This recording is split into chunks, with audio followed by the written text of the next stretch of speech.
started with the last section of this workshop. So the next speaker is Mayur Naik from Georgia Tech. So he got his PhD from Stanford and then moved to Intel Labs in Berkeley. And then in 2011 he became an academic and became a professor at Georgia Tech, where he, for instance, among other things, just recently won a career award. So he's done a lot of work on static analysis, also on testing, on mobile code, and he will talk about static analysis today. So thank you, and thanks for having me here. Perhaps more important than this talk is, I just realized at this point I have spent equal amount of time in a research lab and in academia in the US. So if any of you wants to know my unbiased opinion about these, please feel free to talk to me after the talk.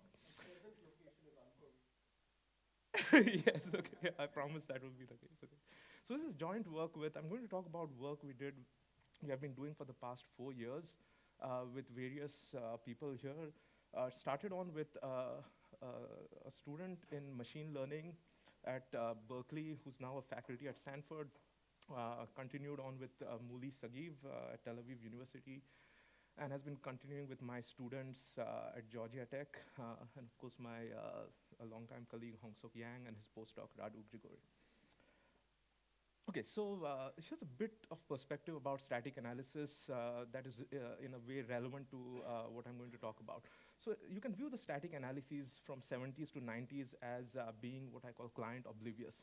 Okay, so they take a program P, a whole program P, and they might take a bunch of queries which you might view as assertions, okay, Q1 and Q2.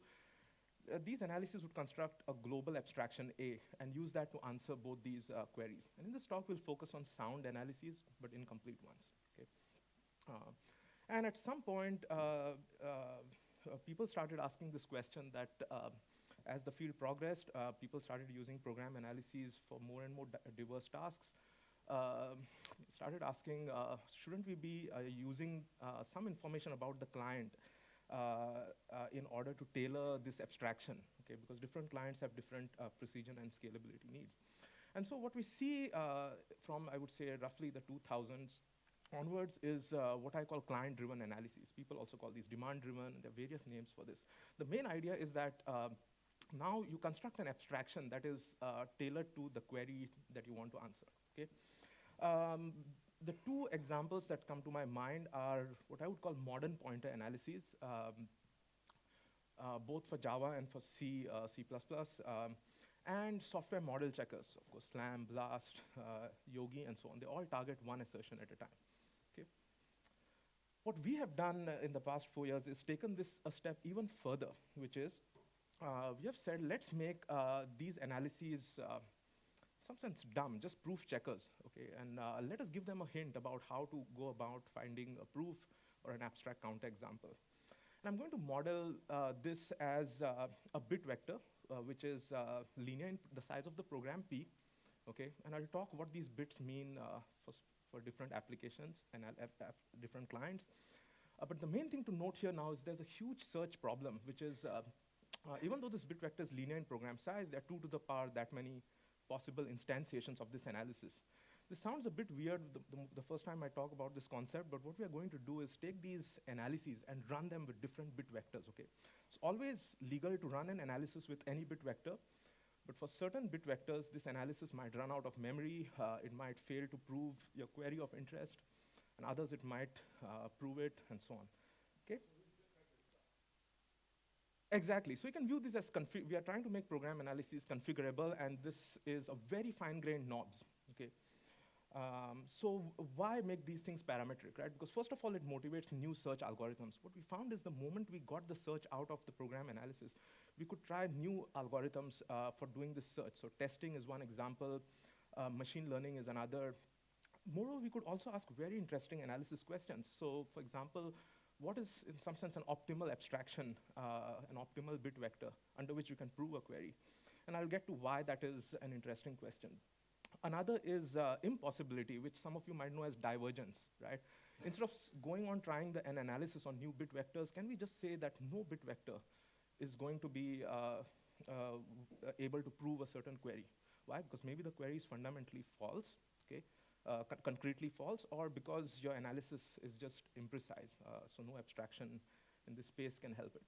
So let me give some examples of these bit vectors, right? So here's a type state analysis from actually folks at IBM Watson, the SAFE project, where this analysis is fully flow and context sensitive using the tabulation algorithm, a summary-based analysis. And it's hard to scale to large programs. The scale of programs we are looking at is typically 500,000 to 1,000,000 lines of code. And what we did was we parameterized this analysis by this knob, which says which access paths in the heap is this analysis allowed to track. So you see, this is a very fine-grained knob. And what I'm showing you here is a very simple Java program, where if you say, I'm only going to allow this analysis to track access paths referred to by the local variable x, then you see that this analysis fails to prove both of these assertions, okay? Why? Because there's this aliasing between x and y that needs to be tracked, that this analysis is not allowed to track because of the way you instantiated it. But if you say, it's okay to track both access paths, x and y, then it turns out it actually proves the first assertion, but note that it still fails to prove the second assertion. Why? Because that assertion is concretely false, right? And note one more thing here. This could be a 1,000,000-line program with lots of variables and access paths, but this is, in some sense, the optimal set under which this analysis will succeed in proving this particular query, okay? And another example, this was primarily with Moody Sagi. We can view this analysis as a kind of shape analysis, but for a problem I was interested in at a certain point, which was concurrency, race detection, and so on. And at the heart of all these analyses for concurrency lies thread escape analysis, which figures out which data is definitely thread local, and therefore free of race conditions and so on. And so I'm not going to explain this heap abstraction here, but suffice it to say that there's one bit per allocation site in the program, okay? It is cheaper to set the bit to E as opposed to L. Roughly, E means the analysis, the shape analysis, is not going to track objects allocated at that site, okay? In some sense, that's the glob, the memory that it's going to forget about. And of course, as you can imagine, the more things you put into E, the less precise the analysis, but also the more scalable. On the other hand, setting everything to L is not only bad for scalability, this analysis happens to be non-monotonic, so it's actually not even necessarily the most precise abstraction. And you can see that for this particular assertion, under setting everything to L, the analysis fails. Under setting some things to L, it succeeds, but it's not optimal because that is not the smallest number of things we could set to L. And here, this turns out to be the optimal abstraction, okay, under which you can prove this particular assertion. I'm just showing you the shape graphs that this analysis constructs at each program point. Again, it is fully flow and context sensitive using the tabulation algorithm. And so you see this analysis has a budget of just 2 summary nodes at each program point in each context, right? Why is L expensive than E? Because it's tracking fields outgoing from L, but not from E, right? Here's another more recent thing I've been working on, which is we are developing a language for approximate computing, this new paradigm motivated by Dinard scaling, the end of Dinard scaling, and so on. What I'm showing you here is an intermediate representation of the program that comes from very high-level annotations that a programmer puts about what data is okay to approximate in this program. And so by default, for example, the analysis will put these so-called restrict constructs, which say that I want these particular variables to have the exact values at those program points. But this relax comes from a high-level annotation where the programmer says, I'm okay with relaxing the value of V2 at this output. I won't go into the precise semantics of relax and restrict, but now under this framework, we have this analysis which will say, given these restrict and relax statements, these implicitly encode some assertions, which set of statements is safe to approximate? And you can say, well, you'd like to actually maximize the set of statements, okay, because approximating more statements means you'll save more energy when you compile this. But you see, approximating all 4 statements, 1, 2, 3, and 4, actually, in some sense, relaxes too much of the accuracy, and this analysis says that's not acceptable. The optimal abstraction here is the set of statements 2 and 4, because if you approximate only 2 and 4, what you're doing is you are injecting potentially error into the computation of V2, but not in V1. And so all these restricts are happy, and this turns out to be the largest set that is safe to approximate. Again, to look at the scale at which we are working, for a 500,000 line program, we have typically tens of thousands of these statements, right? So there's a huge search space. So now let me state precisely the problem statement. What we are after is this efficient algorithm with the following inputs and outputs. So what are inputs? So you're given a program P and a query Q. Think of it as an assertion in the program. Given this family of abstractions, okay, A, these are sort of these bit vectors, the configurations with which you can instantiate the analysis. And the analysis itself is this Boolean function S. Okay, what it does is it takes a program P, query Q, and an abstraction A that is picked from this family, and it returns succeeded or failed. Okay, what that means is if it returns true, it means it succeeded in proving this query, and failed means it wasn't able to prove it. And so the output we want is one of these two outcomes. Okay, one is impossibility, which is avoiding divergence, in some sense saying that there's no abstraction in this family under which this analysis will return true. Okay, so this analysis will fail to prove this query on all abstractions. Or we want a proof, okay, which means that find some abstraction under which this analysis will return true. Moreover, we are not just looking for any proof, we are looking for this optimal proof. What that means is under some partial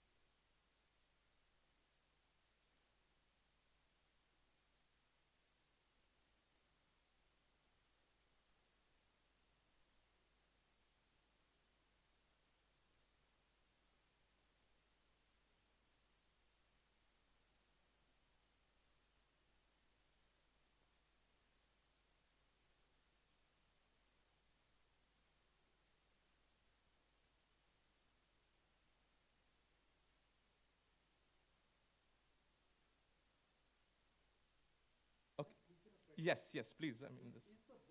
Function for it, is it a black box or are you going to So very good question. So it is not. So we have written different, we have worked in different settings, sometimes where it's a black box.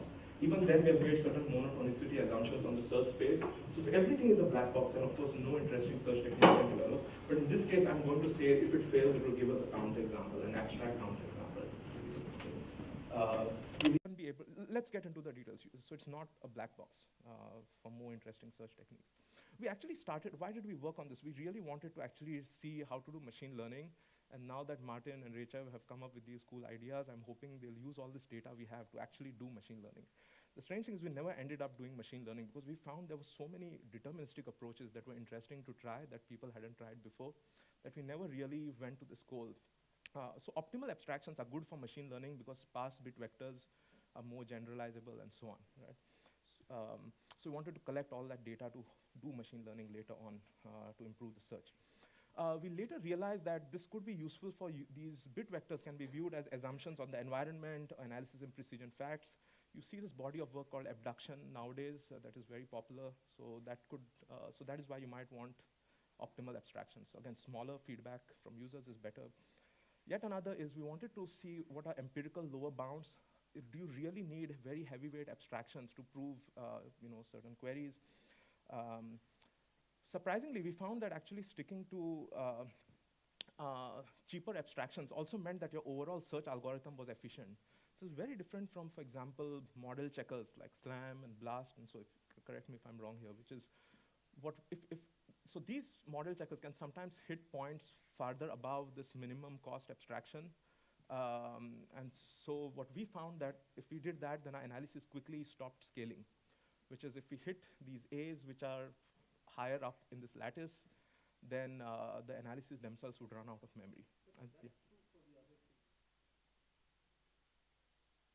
Not overshoot, exactly, yeah. So what I'm saying here is though we were even more strict and never, always trying to find the cheapest abstraction that hasn't been eliminated so far, okay? As opposed to a cheap enough one. You have also seen this approximate computing example where actually it's very natural in program analysis, right, to compute the smallest, the least, or the largest solution, and so again, that can be mapped to optimal abstractions. Yeah.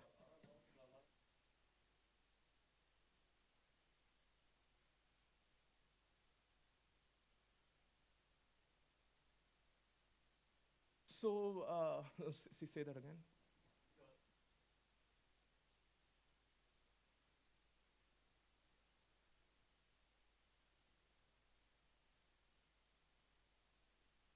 Aren't they what? No, so typically, well, I mean, we have these precision and cost lattices, okay? They're roughly aligned in many cases, but not necessarily. So we will work with a lattice that is given, and what we have found is that things here are typically very cheap, inexpensive to run. Okay, yeah. I think if I may, does it cover rough? Yeah. So there's no uniqueness, for example. Yeah. Because I mean, if you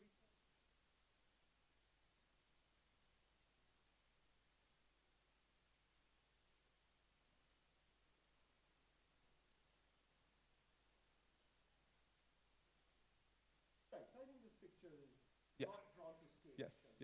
Okay. Yes. Okay. So why is this hard in practice? Because the family of abstractions is typically exponential in program size, could be even infinite for cases like the predicate abstraction, where the predicates could grow unboundedly. Moreover, this analysis will return false for most abstractions. Okay, so most of the time, if you just hit in the dark, you are not going to be able to prove queries. And there's no silver bullet, which is no one A is optimal for all queries. Right? Here's an example. This actually is our thread escape analysis. We are looking at this program, which is about 500,000 lines of Java code. Remember, there was one bit for each allocation site. So this program has 10,000 allocation sites. So there's the search space. We are looking at 14,000 heap access statements, which we want to prove as thread local. This analysis ends up proving 55% of these queries as thread local. For the rest, it says impossible to prove with this analysis, which means they're actually thread shared, accessing thread shared data, or this abstraction that we have of 2 summary nodes is just not powerful enough. And you see, indeed, and these are, by the way, the optimal abstractions, okay, which, and that I'm going to denote as the size of the abstraction, number of bits set to 1 of these 10,000 bits. You see, the vast majority of queries just need 1 bit to be set, okay? It's not always the same bit, okay, but that is what the size is. And you see at the tail end, there's some which really need a lot of heap allocation sites to be tracked precisely, but it's a small fraction. And most of our results are of this form, okay? They look like this. But to show you how, so this is the running time using these optimal abstractions.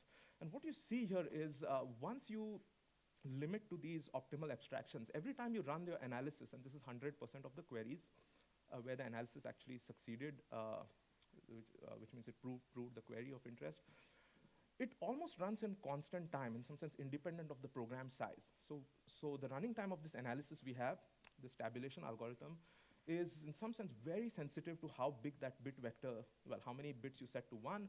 And what you're seeing here is most of the time we are setting that to a small constant, right?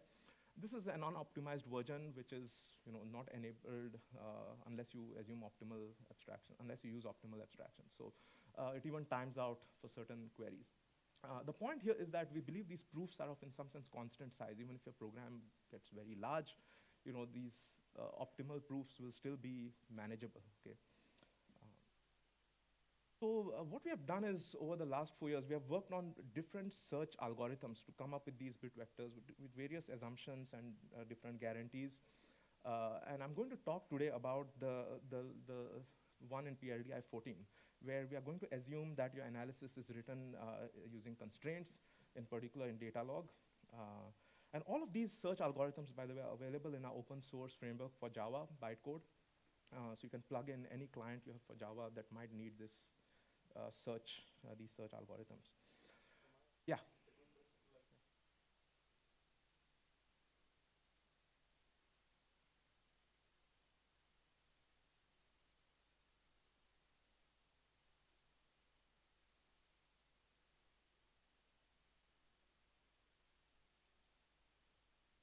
So okay, right here, I think, so we should probably take this offline. It depends on how you give, how you construct these bit vectors, okay? So most of the time in recent work, we have just focused on cost, okay? Which means more bits setting to 1 just means more expensive, but it could be that, a less expensive analysis could prove a query where a more expensive one actually fails, okay? The earlier work used the precision lattice, and so there that problem wouldn't arise, yeah.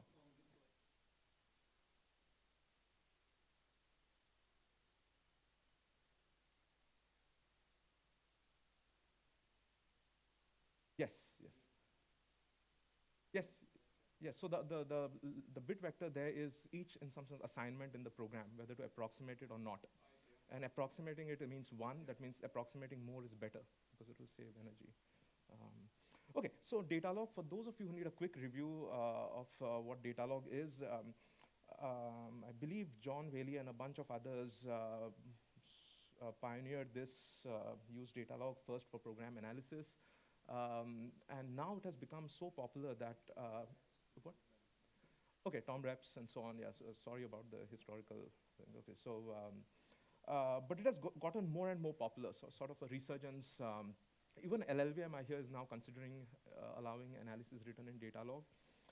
There's already a lot of excitement about it in Java. So my own framework, Cord, but also Suit, and Yanis Maragdakis' Loop, and so on, use this. So here's how you can write an analysis in data log. So basically, you have a bunch of input relations. Okay, in this case, I'm going to show this graph path reachability. You have an input relation edge, a directed graph, which models a directed graph, and an output relation path, which computes the reflexive and transitive closure with respect to this edge relation. And here are these two rules. And here's an example graph with two edges, one from node 0 to 1, another from node 1 to 2. And here are the various tuples that this data log engine will derive. So it's basically computing a least fixed point. Okay. So for example, it will derive that conclude that there's a path from 0 to 2 because it derived that there's a path from 0 to 1, and then there's an edge from 1 to 2 in the input, right? Okay. So why data log? First of all, you get all the benefits of constraint-based program analysis, right? That you have the same reason why people use SAT constraints and SMT constraints and so on. Declarativeness has a lot of benefits. In particular, you can leverage off-the-shelf solvers that will keep getting better over time, and you'll get the benefits for free. Even Z3, by the way, supports data log at this point. And there are many others here. This one is in Suit. This is BDD, BDDB. It was developed at Stanford. I know it's a very funny sounding name. And more recent. So, and then there's this Logic Blocks, this company in Atlanta, which also, sells a data log engine, mostly business analytics. And all these tools use very smart symbolic data structures, BDDs, and so on, to optimize data log. Now, with all that, this is how I've given rough numbers for pointer analyses. This is one kind of analysis that I'm particularly interested in. This is how far you can get with all this sort of what I call the free lunch. Okay, so you can go up to let us say a depth of a degree of object sensitivity, which is 2, okay, and up to I would say 100,000 lines of code. And what we wanted to do was we wanted to scale this to even larger programs, let's say up to 500,000 lines of code, and with this degree of context and object sensitivity of 10. This roughly, by the way, means just how much more context and object sensitivity you want. Okay, and you saw this yesterday in Andrew's talk, where the more you have object and context sensitivity, the better results you get, and so on. Right? So I'm going to pose pointer analysis as graph reachability. Okay, I showed you the graph reachability example in data log. Here's a simple program with 2 assertions. These are like my 2 queries. One query, you can think of V1 through V6 as global variables. And you can see that here, this assertion, V3 not equal to V1, is false, right?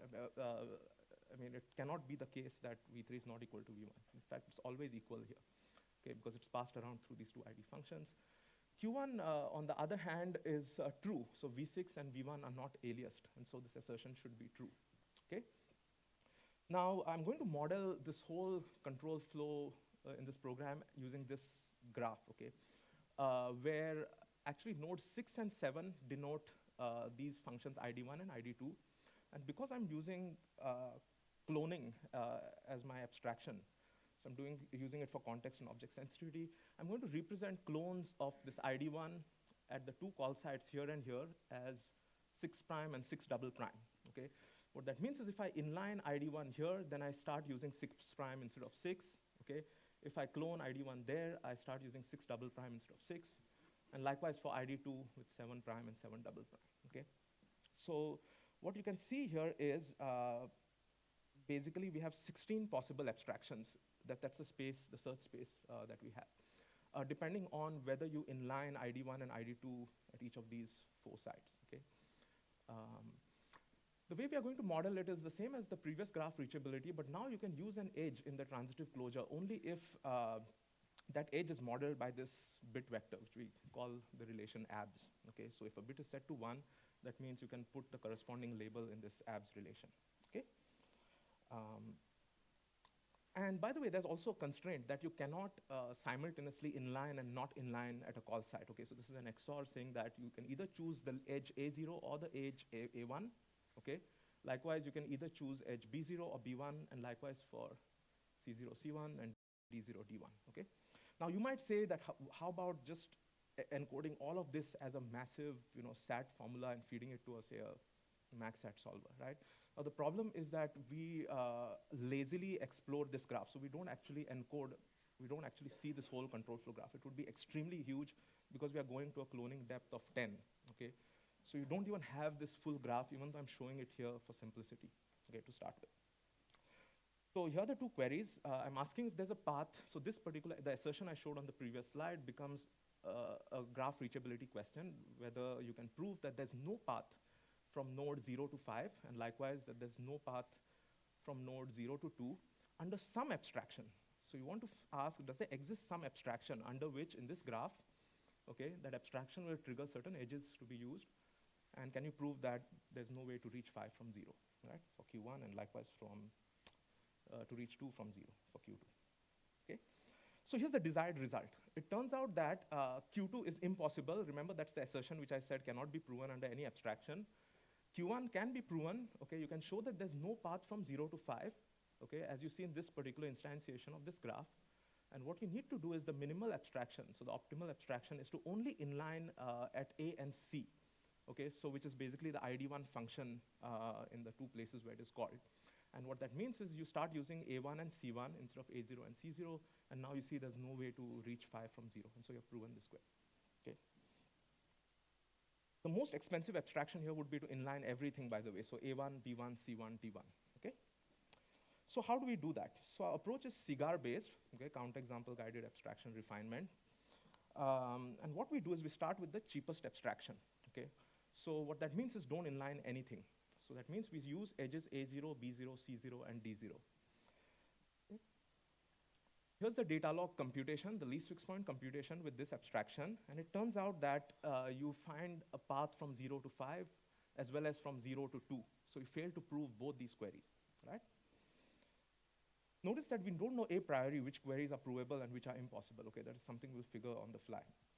So now the first question we had was, what does a counterexample even mean in the setting of an analysis written in data log? So counterexamples are well defined in the context of SLAM and other model checkers, right? It's a control flow trace in the program.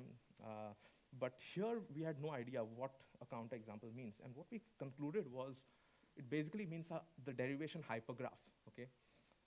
That was produced, that can be computed from the solution of a data log solver. And so let us look at this more closely, okay? So you can say that we failed to prove that there's no path from 0 to 2. What that failure means is we ended up deriving this tuple, okay? So deriving a tuple is bad, that is failure of the analysis. We can ask, why did that happen? And you can see this whole derivation hypergraph, and it says that as long as you have, you do not inline at A and C, okay? As long as you use A0 and C0, you are going to suffer this failure, okay? So you see, this is a generalization of the failure. It says nothing about B0 and C0, B0 and D0, right? Let us look at the other query. What it says here is, as long as you use A0, C0, and D0, you're going to derive this other query, okay? Moreover, there's another derivation. This is like multiple counterexamples. Yeah. So, I mean, you see, right now just visually, but how you compute that is something I'm going to say. Okay, so data log is monotonic, okay? What that means is if there are certain tuples in the input, okay, the rest of the tuples are fixed. So path and edge tuples are there always in the input. These are the ones which can be eliminated, which can be removed. What that means is the only way to remove abs A0 would be to put in abs A1, okay? So all I'm learning from here is that given the monotonicity property of data log, there's no negation here for simplicity, it means that if these three tuples are put in the input relation abs in the next run, you are going to still see the same derivation again.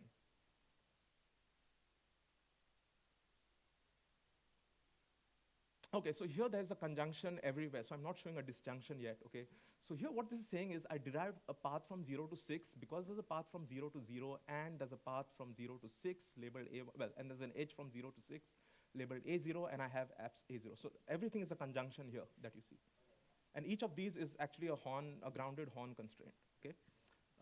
Which was basically I showed on the previous slide here, okay?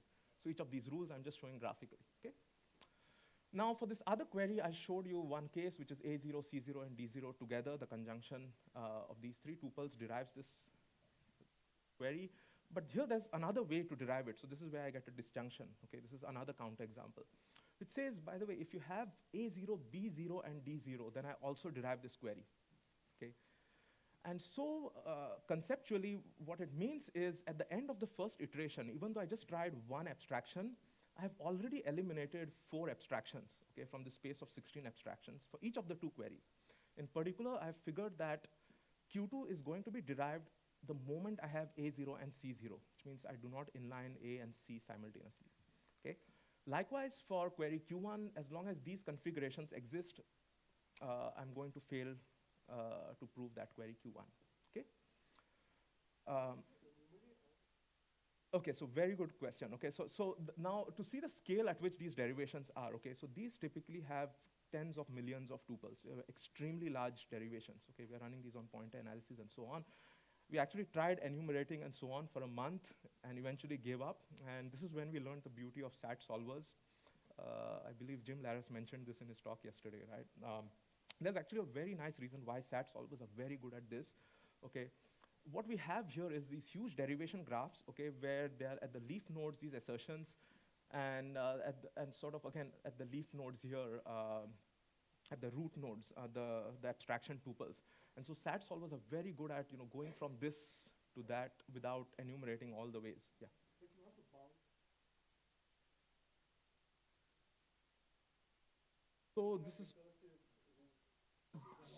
So it doesn't matter. So actually there is recursion here. So if you see, let me try to see. So here we haven't seen it, but it doesn't matter even if you have recursion. I mean, there'll be cycles, but we will still.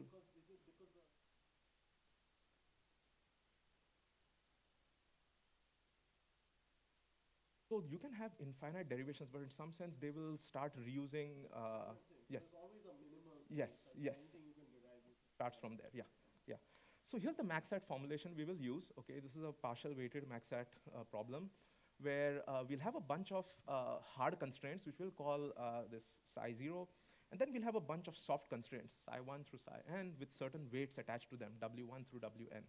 And the goal here is to find a solution S to this satisfiability problem such that the hard constraints are satisfied by that solution, and the sum of the weights of soft constraints that was satisfied by the solution is maximized, okay?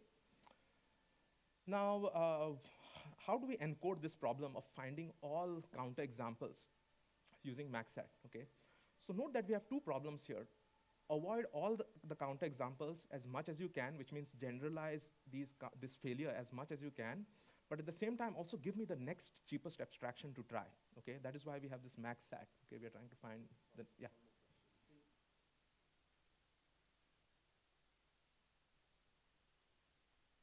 Exactly, so which is why I said early on in the talk, assume that so you cannot assume that you can enumerate all. So what he's saying, right, would amount to enumerating all configurations of this analysis somehow, okay? And you don't even have access to that graph. It's very interesting. Actually, we gave this problem to Nikolai, who is in charge of Z3, and he said, I can encode all of this as a max SMT problem, but we told him, wait a minute, you cannot actually enumerate all the possible abstractions in a single formula, okay? What does this problem look like? So what are the hard constraints and what are the soft constraints? So hard constraints are simple. They simply encode the entire derivation hypergraph, okay? So each ground constraint becomes a separate horn clause here, where I'm using the same Boolean variable as the tuple name, okay? But assume that the tuple name is a separate Boolean variable. And of course, certain tuples don't even figure in this formula because they are constants, okay? which is why you only see path tuples here and not the edge tuples. The edge tuples are constant. Right? So the hard constraints are in some sense encoding, all possible derivations, okay, all possible counterexamples that must be avoided at all costs, which is why these constraints are hard, okay? What are the soft constraints? So the most interesting thing here is there are two parts of the soft constraints. So the first part says, I'm going to give you a bigger reward if you find me an abstraction that is cheaper. So here what this says is, if you do not inline at one of these sites, I'll give you a reward of 1. But if you do inline, I'll give you a reward of 0 implicitly, okay? Because inlining means making the analysis more expensive, right? Now here's the interesting part. We ideally would say, make these two hard constraints, okay? We would say in the next run, we want to avoid deriving these two tuples, so I'm going to negate them. But the reason we make them soft is we don't know a priori whether these are, impossible queries.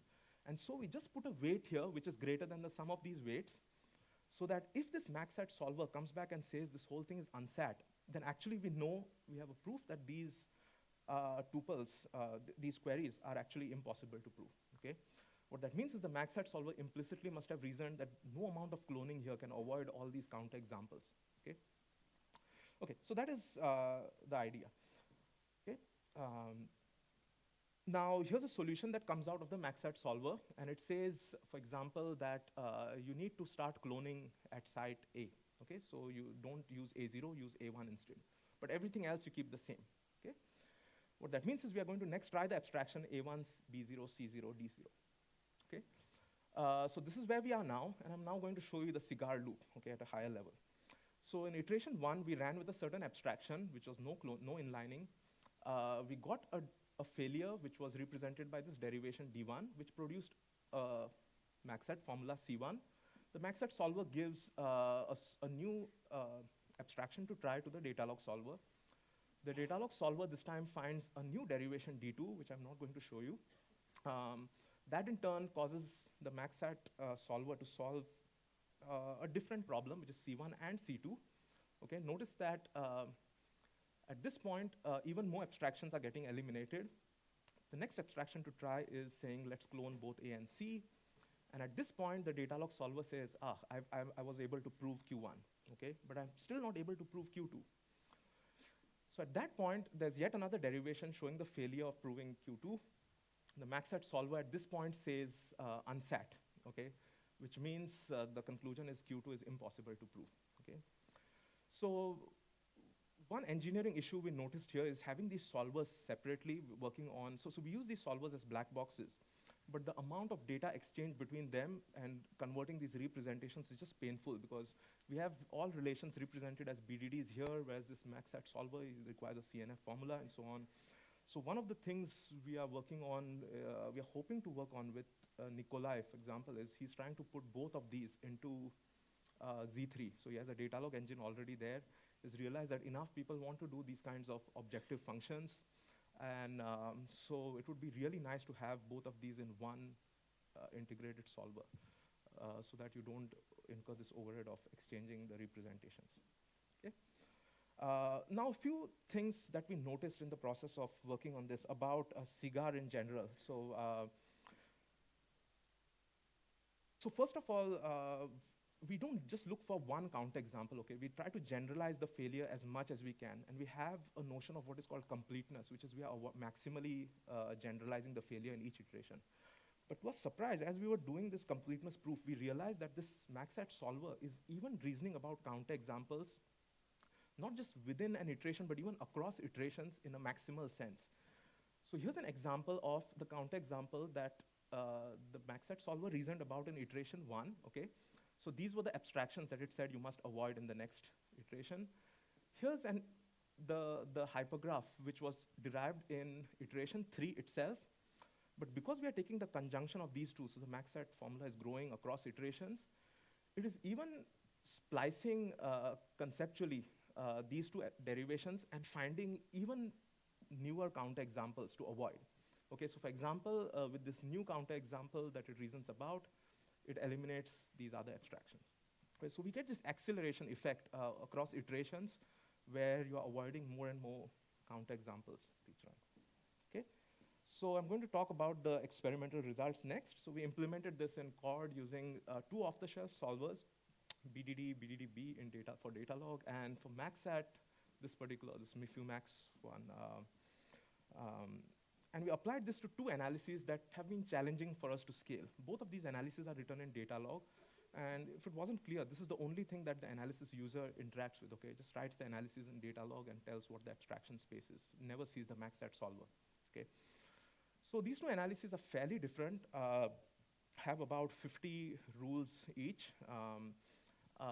One is a cloning-based pointer analysis, like the one I just showed, does weak updates, is flow insensitive. Another is a type state analysis, which is summary-based, actually uses a tabulation algorithm, does strong updates, and is flow sensitive. And we evaluated this on 8 Java programs. And the scale we have tried this on is, even though I'm showing things up to 500,000 lines of code, we have even tried this on up to 1 million lines of code. I don't know if it scales even beyond that, but at least I can say it does scale for up to 1 million lines of code. Okay. Let us look at the results for the pointer analysis. So here is the number of queries that we asked. And these queries come from clients of pointer analysis that are standard for Java. Okay. So for example, let's look at 322 queries in LU search.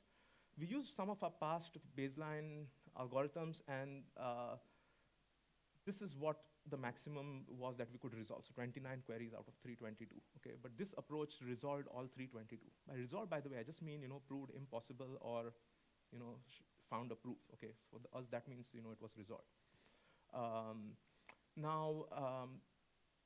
Here is the size of the bit vector that we are looking at. So for example, for LU search, there are 39,000 bits. If you ask in the final iteration, how many bits were set to true, and we monotonically bump these up, okay? And so the final number was actually 1,000 bits, okay? So that was the most expensive abstraction we ever tried, okay? One more thing I should say is whenever we set a bit to 1, we're actually using 10 object sensitivity there, okay? But for the rest, we are using 0 object sensitivity, so it's 0 or 10, okay? And here's the number of cigar iterations that were needed, okay, to resolve all queries simultaneously. So this shows less than 50% queries resolved using what we call uniform 4-object sensitivity. So if you were not to do this fine-grained knob tuning, then this is the best, the most scalable analysis you can run today, 4-object sensitivity. So uniformly using a degree of 4 at all object allocation sites. Notice also that we are at most setting 3% of the bits to 1, which means we are hitting really cheap abstractions. So now I'm going to show you the performance of the data log solver across iterations and the MaxSat solver across iterations for a particular point analysis, the pointer analysis, and for a specific benchmark LU search. Okay. So what you see happening here is across cigar iterations, every time this data log solver is called, it is trying more and more expensive abstractions, so it is cloning more and more things, and so you can clearly see this rise in the size of the abstraction, okay? So the abstraction size is the number of bits set to 1, okay? It starts with all zeros, and in each iteration, it grows up to, in this case, where it is setting all the bits to 140 or so, okay? Well, 140 bits are being set, yeah, go ahead. So there is the abstraction size, and here's the running time of each iteration of the data log solver in each iteration. So there's the data log solver and the MaxSat solver are going back and forth. Right. So each the total is the Yeah. So the I'm just wondering, if you yes. go back, what is the time to So well, we answer all of them together. So this anyone, if I yeah. if I- Yes.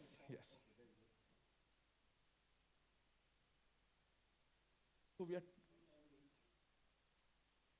so let us see there, right? So it says 140 seconds for the last analysis. So it would be, it would be some of that. How many iterations are there? So 16 times 100, let us say. I mean, so 1600 seconds. Yeah, for all the queries, right? all the queries. Yeah, together. Yeah. So okay. And the second is the running time. Well, actually, I misread that. The running time is here. So what you see is the data log solver is running at a fairly constant, the same time, regardless of even how much you're cloning, okay? Because mostly we're trying very little cloning in each iteration. So So I was wrong, it is not 100. I should say at most 80 seconds per iteration. So if you, on the other hand, don't do this, knob tuning, then if you use uniform k equal to 1, 2, 3, and 4, you see the analysis goes, this data log analysis goes wildly out of control. So it takes up to 3 hours, 3.5 hours. So if you want to see the performance of the MaxSat solver, so here again are the number of iterations, and each time it takes a few seconds, but you see this trend where the problem in initial cigar iterations gets more and more difficult to solve, okay, because you're constraining it more and more. But at some point, certain queries start getting resolved. And so the MaxSat solver has is less and less constrained now. And so its performance again starts improving, okay. If you want to see how big these formulae are, so for example, for pointer analysis, for these benchmarks, the number of Boolean variables goes up to 6.7 million, and the number of clauses goes to 23.7 million in the last iteration, okay. So it's a really huge formula being crunched by the MaxSat solver. So to conclude, what we found was this way to use MaxSat with Datalog, where we used hard constraints in MaxSat to encode, in some sense, the soundness of the Datalog rules. And the soft constraints were sort of the tuning knob for balancing the precision and scalability trade-off, okay?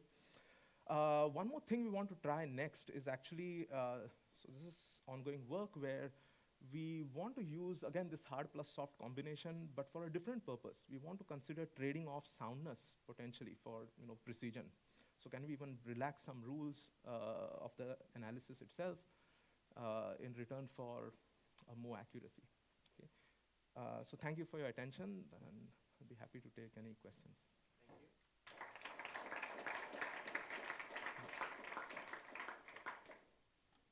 Do you have time for a few questions? Yeah. So cigar window, you're not doing any extraction, so you can't really So it is lazy in the sense that in each iteration, right, it is trying a very simple abstraction. So think of this as, say, a slam or blast loop, okay, cigar loop, but each time you're trying a few predicates. You're trying to keep the number of predicates in the predicate abstraction small. So in that sense, we are lazy, but it's more slam than blast. You're not really She's saying it, I'm not saying okay, it. okay. But he's right, it seems like it's more slam. As in, it's not reusing any information across. you start from scratch in the iteration. Yeah, so the Datalog solver. So yes, that is true. So there's actually work on incremental Datalog solving. So actually we're trying this next with logic blocks, where they have an incremental Datalog solver. So we're hoping that actually we can reuse much of the computation in previous iterations. But we have to wait for that. Any other questions? Well then, Thank you.